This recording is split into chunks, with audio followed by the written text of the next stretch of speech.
কি অবস্থা সবার? আশা করি সবাই ভালো আছেন। Welcome to my YouTube channel or Facebook page. যে যেখান থেকে ভিডিওটা দেখতেছেন অবশ্যই আমাকে একটু ফলো করে দিবেন। সকালবেলা ঘুম থেকে উঠে নাস্তা করে নিয়ে দুপুরবেলা রান্না করার জন্য চলে গেলাম। কেননা দেখা যায় ঘুম থেকে উঠতে উঠতে রাত্রেবেলা একটু দেরি করে ঘুমালে দুপুর হয়ে যায়। তো দুপুর একসাথে রান্নাবান্না করে খাওয়া দাওয়া করে নিই। তো দুপুরবেলা ঘুম থেকে উঠে একদম বাজার আনলো। বাজার আনার পর আনলো আজকে দেশি লতি আর ছিল পটল দিয়ে রুই মাছ দিয়ে রান্না। তো দেশি লতি দিয়ে আবার রান্না করছি চিংড়ি মাছ। এই লতি পুরা করতে করতে আমার পুরো দুপুর ২:৩০টার উপর হয়ে গেছে। কারণ লতি জিনিসটা তো আর তাড়াহুড়া করে কুটা যায় না। এটা তো মানে কচুর জিনিস।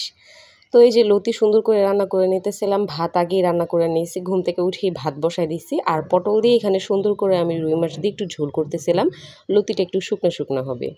আমি জানি না আমার ভিডিও আপনাদের কাছে দেখতে কীরকম লাগে। আর আমি রেগুলারও ভিডিও ছাড়ি না, মাঝে মধ্যে ছাড়ি, কিন্তু আমি রেগুলার শর্ট ছাড়ি। তো আমার ভিডিও যদি দেখতে ভালো লাগে অবশ্যই আমার পাশে থাকবেন, আমাকে একটু সাপোর্ট করবেন। এখানে আমি পটল তরকারিটা হওয়ার জন্য ঝোল দিয়ে দিছি। আর লতিটা এখানে আমি ভালো করে কষায় নিতেছিলাম। কেননা লতিটা ঝোল ঝোল ভালো লাগে না, একটু ভুনা ভুনাই ভালো লাগে। একটু বলতে গেলে ভুনাই ভালো লাগে, কোনো ঝোল রাখিনি লতির মধ্যে আমি। তারপর লতির মধ্যেও ঝোল দিয়ে দিয়েছিলাম, পটলের মধ্যেও ঝোল দিয়ে দিছি।